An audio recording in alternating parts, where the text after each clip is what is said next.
बिस्मिल्लाहिर्रहमानिर्रहीम अस्सलाम वालेकुम। और ये है ओपनटिया। और आज की वीडियो में ये है कैंट्रा एलाटा। और आज की वीडियो में बहुत सारे ओपनटियाज हैं और इनकी प्रोपगेशन है। ओपनटिया एलाटा में मेरे पास टू वैरायटीज़ हैं। एक के लीव्स बहुत बिग बिग होते हैं और एक के लीव्स थोड़े से छोटे स्मॉल साइज में होते हैं। और एक स्मॉल वैरायटी होती है, ड्वार्फ वैरायटी होती है। और ये रेयर वैरायटी है और बहुत सारे लोग इसको प्रिकली पेयर प्लांट समझते हैं, लेकिन ये प्रिकली पेयर प्लांट नहीं है। उसकी वैरायटी भी है मेरे पास, लेकिन वो भी आज की वीडियो में शामिल है। अभी हम इसकी बात कर रहे हैं एलाटा की। तो इसके बिग लीव्स होते हैं और इसकी हम प्रोपगेशन इसके हर ही नोड एरिया से, जहाँ पे इसका जॉइंट होता है, उधर से ही कर सकते हैं। और हर जॉइंट से इसको हम ट्विस्ट करके उतारते हैं और बहुत सारी इनकी कटिंग्स हम तैयार कर सकते हैं। और ये बहुत स्लो ग्रोइंग प्लांट है।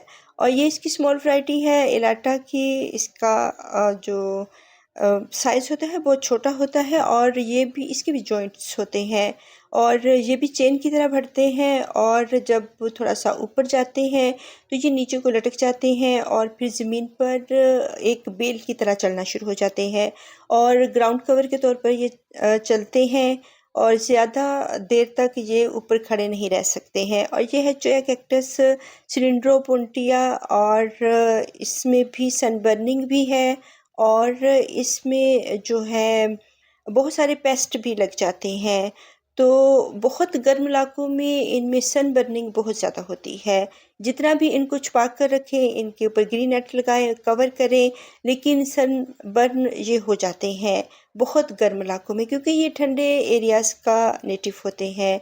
और ये इलाटा की ये भी मैंने प्रोपगेशन की हुई है और बहुत सारी कटिंग से इनको मैंने बहुत ज़्यादा किया हुआ है। और ये सनी एरिया में भी चल जाते हैं और पार्शियल सी लाइट में भी, इंडोर भी चल जाते हैं। सनी एरिया में थोड़े से इनको मैंने ग्रीन नेट से कवर किया हुआ है। इनके ऊपर डायरेक्ट धूप नहीं आ रही है, लेकिन फिर भी जो मेरा नेट है इतना हैवी नहीं है और उसके अंदर से धूप आती है, तो इनके कलर्स पर्पल, ब्राउन और डार्क कलर, ब्लैक कलर में भी ये बाज़ हो जाते हैं बहुत गर्मी में। तो इनके कलर्स सर्दियों में भी इन्हेंस होते हैं इलाटा के और गर्मियों में भी। तो बहुत सारे जो मंथ होते हैं उनमें बहुत सारे कलर्स होते हैं। ये बनी ईयर कैक्टस है, इसको माइक्रोडेसिस जो है कैक्टस भी कहते हैं। इसमें भी कलर्स होते हैं इनके थॉर्न्स के, ऑरेंज, वाइट एंड येलो। और मेरे पास टू वैरायटीज़ हैं, वाइट एंड ऑरेंज। तो इनमें बहुत ज़्यादा थॉर्न्स होते हैं। ये ऑरेंज वैरायटी है, बहुत स्लो ग्रोइंग प्लांट्स। और जो दूसरे सकुलेंट्स होते हैं वो भी स्लो ग्रोइंग होते हैं, बहुत आहिस्ते से बढ़ते हैं, बहुत आहिस्ता आहिस्ता बढ़ते हैं, लेकिन ये ज़्यादा ही स्लो प्लांट्स हैं। और आप इनको भी ट्विस्ट करके उतार लें किसी चीज़ की मदद से, क्योंकि इनमें बहुत बारीक थॉर्न्स होते हैं। और ये प्रिकली पेयर कैक्टस है और ये थोड़ा सा जो होता है थिन होता है, पतला होता है। जो इलाटा होता है वो थोड़ा सा थिक होता है और इसके लीव्स मोटे मोटे से होते हैं और उनमें बहुत सारे कलर्स होते हैं, जबकि ये ग्रीन कलर में होता है और इसके लीव्स चौड़ाई में होते हैं। और प्रिकली पेयर के बहुत सारे फ्लावर्स आपको बहुत सारे कलर्स में मिल जाते हैं, येलो, ऑरेंज, पिंक और वाइट कलर में।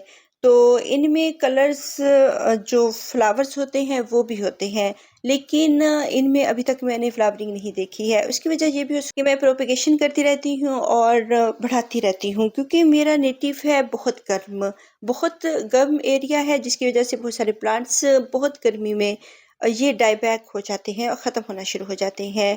और ये है ऑस्ट्रोसिलिंड्रोपोन्टिया सुबुलाटा। और ईव्स नीडल प्लांट इसको कहते हैं, हवा की नीडल, और ईव्स पिन प्लांट भी इसको कहते हैं। और इसके साथ जो है वर्थिया फैशियाटा भी लगा हुआ है, लेकिन हम आज ओपनटिया की बात कर रहे हैं। आप बहुत सारे सकुलेंट्स को उनके कम्बिनेशन के साथ, दूसरे सकुलेंट्स के साथ आप जो है रख सकते हैं और एक फेरी गार्डन क्रिएट कर सकते हैं, लेकिन इनकी हैबिट्स आपस में मिलती जुलती हों। और ईव्स नीडल प्लांट जो होता है, इसके लीव्स जो होते हैं वो पिंक कलर के हो जाते हैं बहुत सर्दियों में। तो अगर ये भी बहुत स्लो ग्रोइंग प्लांट है और इसमें फ्लावरिंग भी होती है। और ये है चोया कैक्टस सिलेंड्रोपोन्टिया इम्ब्रिकाटा। और ये क्रेस्ट प्लांट है क्रिस्टाटा। और चोया कैक्टस की एक वैरायटी के ये थोड़ा सा बिग होता है, सिलेंड्रिकल है और क्रेस्ट प्लांट है। और इसमें भी फ्लावरिंग होती है और आपको इसमें भी कलर्स मिल जाते हैं, पिंक, वाइट एंड येलो, जो कॉमन कलर्स होते हैं। ऑरेंज कलर भी इनमें होता है। और ये भी बहुत स्लो ग्रोइंग प्लांट है। तो इसकी मैंने कटिंग्स लगाई हुई हैं, ये बहुत सालों से मेरे पास है। और बहुत सारे ओपनटियाज बहुत देर से 4 5 6 ईयर्स से मेरे पास है। और इनकी हम प्रोपेगेशन करते रहते हैं। तो प्रोपेगेशन में भी बहुत स्लो ग्रोइंग प्लांट हैं। और वैसे भी ये बहुत सालों में बढ़ने वाले प्लांट्स और छोटे ही रहने वाले, ये बहुत लॉन्ग नहीं होते हैं बल्कि ड्वार्फ ही रहते हैं। और खूबसूरत प्लांट, अब ये मैंने कटिंग लगाई थी, इसके भी 2 इनकी ब्रांचेस निकल रही हैं। तो ये हेयर एंड देयर को भी बढ़ते हैं और क्रेस्ट प्लांट है, तो ये लॉन्ग भी बढ़ता है और बाज़ औक़ात ये क्रेस्ट भी हो जाता है। थोड़ा सा हेयर एंड देयर भी बढ़ता है। तो इसकी जो एक ब्रांच है वो काफ़ी अरसे से मैंने ऐसे रखी हुई है और इस पे कैलस आ चुका होगा, तकरीबन 15 दिन तो हो चुके होंगे, 15-20 दिन। तो इस पे देखते हैं कि रूट्स बनी हैं या नहीं बनी हैं। और अब इस पे कैलस आ गया तो हम इसको लंबाई की तरफ वर्टिकल इसको ग्रो करेंगे। बहुत माइनर सी रूट्स हैं, बहुत ज़्यादा नहीं बढ़ी हैं, क्योंकि इनकी हैबिट नहीं होती इतना जल्दी जल्दी बढ़ने की। तो इसके लिए हम एक छोटा पॉट चूज़ करेंगे और इसमें भी हमारी सैंडी सॉइल है, रॉकी सॉइल है। और जो कैक्टस सॉइल होती है वो रॉकी, सैंडी और इसमें पेबल्स शामिल होते हैं। और भल मिट्टी है जो कि हमारे कैक्टस को हेल्दी भी रखती है, हमारे दूसरे प्लांट्स को भी। तो मिट्टी में, सॉइल में वैसे ही कुदरती न्यूट्रिएंट्स होते हैं जो इसमें, जो सभी प्लांट्स के लिए बहुत हेल्दी होते हैं। बहुत छोटे-छोटे से इनमें छोटे-छोटे से ज़र्रे होते हैं जो कि उनमें बहुत सारे न्यूट्रिएंट्स होते हैं। और इसमें मिट्टी में मुसब्बर भी होता है, जो कि वैसे अगर हम लेने जाएँ तो वो बहुत महँगा होता है, लेकिन सॉइल के अंदर अल्लाह ताला ने कुदरती इसमें रखा हुआ होता है। और ये वाइट कलर का मेरा ओपनटिया है और ये बनी कैक्टस। और ये बहुत स्लो ग्रोइंग प्लांट्स हैं, तो इनमें ये भी हो सकता है कि इनका आइडियल टेम्परेचर ना हो। अगर आइडियल टेम्परेचर नहीं होगा तो ये फिर अच्छी तरह बढ़ते नहीं हैं। और बाज़ औक़ात बहुत गर्मी होने की वजह से फिर ये डाई बैक भी जाते हैं। लेकिन सिलेंड्रोपोन्टिया एक हार्डी प्लांट है, बहुत गर्मी को बर्दाश्त कर लेता है। और वैसे भी हमने नेट्स लगाए हुए हैं और इनके ऊपर बेडिंग्स लगाई हुई हैं और इनको प्लांट्स के पीछे छुपा कर रखा हुआ है। पार्शियल सी लाइट आती है, लेकिन अंधेरी वाली जगह पे हम इनको नहीं रखते हैं। तो बहुत ज़्यादा जो डायरेक्ट धूप है इनके ऊपर नहीं आनी चाहिए। अगर आप डायरेक्ट धूप में रखेंगे ये बर्न होंगे और ख़राब हो जाएंगे। वैसे ही इतनी गर्मी है, इतना कुछ लगाने के बावजूद, नेट्स और बेडिंग्स लगाने के बावजूद इनमें बहुत ज़्यादा बर्निंग भी आ जाती है और इनमें जो है पेस्ट भी लग जाते हैं। ख़ासतौर पर ये जो चोया कैक्टस है इसमें तो पेस्ट ज़रूर लग जाते हैं। और जितने भी ओपनटियाज होते हैं इनमें बहुत सारे जो ओपनटियाज होते हैं उनमें पेस्ट लगना एक कॉमन सी बात होती है। और एक वक्त था कि प्रिकली पेयर प्लांट मेरे पास गार्डन में बहुत ज़्यादा हो गया था, तो उनमें पेस्ट लगे और वो मेरे अर्ली डेज थे, मैं निकाल निकाल कर फेंकती रही। और मुझे ये नहीं था पता कि इनको मैंने साफ़ करना है या इनको रीग्रो भी कर सकते हैं। तो बहुत मैंने निकाल निकाल कर फेंके हैं प्रिकली पेयर्स, जो कि गार्डन में आने वाला सबसे पहले जो ओपनटिया होता है, बनी कैक्टस। और इसमें भी मैंने बहुत सारे इस पॉट में प्लांट्स लगाए हुए हैं। इसमें जो है चोया कैक्टस, रेड टेल कैक्टस और इसमें जो है पेंसिल कैक्टस। तो बहुत सारे प्लांट्स के कॉम्बिनेशन से मैंने इसको तैयार किया हुआ है। तो वक्त के साथ साथ अगर 4 इयर्स 5 इयर्स में हम इनको चेंज नहीं करते हैं, इनकी सॉइल को, तो ये ख़राब हो जाते हैं और फिर इनको रीग्रो करना पड़ता है। इनमें जो होते हैं पेस्ट लग जाते हैं, इनमें सन बर्निंग हो सकती है, इनमें जो है रोट भी हो सकते हैं। अगर किसी वजह से बहुत ज़्यादा पानी पड़ गया है इनके अंदर, या अगर हम इनको पानी नहीं भी दे रहे थे, हेर देर के प्लांट्स को दे रहे थे और इनमें छींटे जाती रही हैं, तो फिर भी ये रोट हो जाते हैं, इनकी ब्रांचेस बहुत ख़राब हो जाती हैं। अगर इनमें पेस्ट लग जाते हैं तो अगर हम इनको कट करके देखते हैं, अंदर से ये ग्रीन होते हैं। तो ये बहुत सारे प्लांट्स जो इनकी ब्रांचेस होती हैं ड्राई हो जाती हैं, रफ़ हो जाती हैं, लेकिन अंदर से जो है ये ग्रीन होते हैं। तो हमें इनको कट करके देखना चाहिए, जो ग्रीन है उनको रीग्रो कर दें, और अगर जो ब्राउन कलर में हैं, जो बहुत ड्राई हो चुकी हैं, उनको आप निकाल सकते हैं क्योंकि वो ख़त्म हो चुकी हैं। और ड्राई जो ब्रांचेस होती हैं वो रीग्रो नहीं होती हैं। जो ग्रीन होती हैं, हेल्दी होती हैं, अगर उनके ऊपर कैलस आया हुआ है, कैलस मीन्स कि इनकी जो बाक्स होती हैं उनमें कॉर्किंग आ जाती हैं, वाइट हो जाते हैं, गोल्डन ब्राउन भी हो जाते हैं बाज़-औक़ात। तो कॉर्किंग का आना एक कॉमन सी बात होती है, क्योंकि जब प्लांट्स हमारे कैक्टस बहुत ओल्ड हो जाते हैं तब थोड़ी-सी इनकी बाक्स जो होती हैं बाहर से, ऊपर से भी बाज़-औक़ात और बाज़-औक़ात नीचे से भी थोड़ी वाइट हो जाती हैं, गोल्डन भी हो जाती हैं और ब्राउन हो जाती हैं। लेकिन ये बहुत ओल्ड प्लांट हो या मौसम के जो तब्दीली की वजह से भी ऐसा हो जाता है, तो इसमें वरी होने की ज़रूरत नहीं होती। अगर आपके कैक्टस हेल्दी हैं और अच्छी तरह चल रहे हैं, तो आप उनको जो है इनकी ये आना एक आम सी बात है, कॉर्किंग का आना। तो ये ओल्ड प्लांट्स पे भी हो सकता है। तो इसमें कोई पेस्टिसाइड करने की ज़रूरत नहीं होती है। तो आप इनमें से जो जली हुई ब्रांचेस नहीं हैं, वो आप ले सकते हैं। अगर ये वाइट हैं तो इनमें पेस्ट लगे हुए हो सकते हैं, तो ये मौसम के साथ ठीक हो जाती हैं। आप एक ब्रश के साथ इनको झाड़ भी सकते हैं। तो बहुत ज़्यादा अगर हम इनको जो है पानी, जैसे हम दूसरे प्लांट्स के अंदर सर्फ़ डालकर और सोपी वाटर यूज़ करते हैं तो उनमें पेस्ट साफ़ हो जाते हैं। तो इनमें अगर हम करेंगे तो ये बर्न भी हो सकते हैं, रोट हो सकते हैं और ख़राब हो सकते हैं। तो ये रबिंग अल्कोहल से ठीक हो जाते हैं। और जो हमारे गार्डन में एलोवेरास होते हैं, एलोवेरा की आप एक उसको कट करें, उसकी ब्रांच को, एलोवेरा की लीफ को, और उसका जो अंदर का पल्प होता है उसके साथ अगर इसको रगड़ते हैं ऐसे ही, तो बहुत सारे पेस्ट ठीक हो जाते हैं। और ये मेरा आजमाया हुआ नुस्खा है और ये फ्री का पेस्टिसाइड है कैक्टस के लिए। तो उससे फिर इनमें बर्निंग भी नहीं आती है।